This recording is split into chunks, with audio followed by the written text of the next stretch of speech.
ભારતીય cricket team જ્યારે ભવ્ય વિજય T20 વર્લ્ડ કપમાં મેળવ્યો છે ત્યારે વડોદરાના યુવા અને વડોદરાનું ગૌરવ એવા હાર્દિક પંડ્યા પોતાના શહેરમાં આવી રહ્યા છે ત્યારે એક ભવ્ય વિજય યાત્રાનું આયોજન ટીમ રિવોલ્યુશન અને સ્વેજલ વ્યાસ દ્વારા કરવામાં આવ્યું છે। ટીમ ઇન્ડિયાને હાર્દિક પંડ્યાનું મનોબળ વધારવા માટે 15 જુલાઈના રોજ સાંજે 5 કલાકે 4 દરવાજા માંડવીથી વિજય યાત્રાની શરૂઆત થઈ।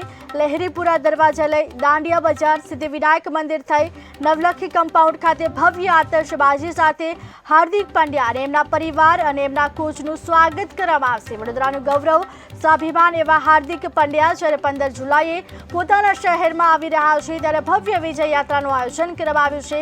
ભવ્ય આતશબાજી સાથે સ્વાગત કરવામાં આવશે।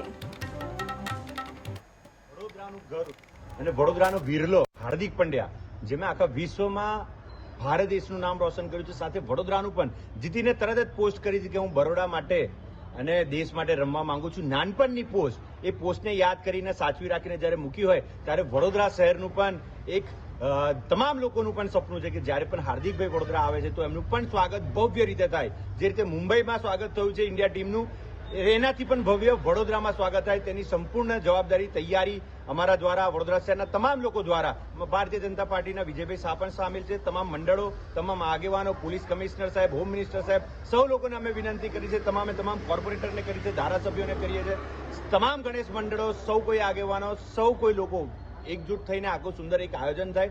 ટીમ રિવોલ્યુશન અને સ્વેજલભાઈ વ્યાસ દ્વારા એક 15/7/2024 રોજ એક ભવ્ય આયોજન, એક વિજય યાત્રાનું આયોજન કરવાની અંદર આવ્યું છે। આપણા હાર્દિકભાઈ પંડ્યા કે જે આપણા વડોદરાના જ છે, આપણા માટે ખૂબ મોટા ગર્વની વાત છે કે જ્યારે ભારતીય cricket team T20 world cup જીતી છે એમાં મહત્વનું યોગદાન આપણા જ્યારે હાર્દિકભાઈ પંડ્યાનું રહ્યું છે, ત્યારે આપણા સર્વેની ફરજ બને છે કે એમનું ભવ્ય સ્વાગત વડોદરા શહેરની અંદર કરવાની અંદર આવે। એ હેતુથી 15/7/2024 રોજ